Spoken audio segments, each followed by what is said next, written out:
Microsoft is renowned for its Windows operating system, a dominant force in the personal computer market. The company also produces a wide array of software, such as the Office suite and cloud services like Azure, and manufactures hardware, including the Surface series. Microsoft caters to both consumer and enterprise markets, offering a broad software ecosystem. Apple, on the other hand, is recognized for its macOS and iOS operating systems, known for user-friendly design and seamless integration across Apple devices. In addition to software like the Safari browser and the iWork suite, Apple produces a variety of hardware, including Mac computers, iPhones, iPads, and the Apple Watch.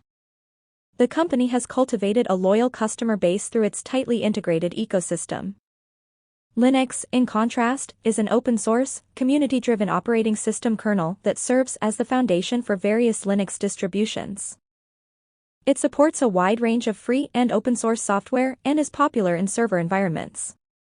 Linux is highly customizable and versatile, with numerous distros tailored for specific use cases, such as Ubuntu, CentOS, and Debian. It follows an open-source licensing model, encouraging collaborative development and customization by users and developers. Subscribe to be the first to see upcoming videos.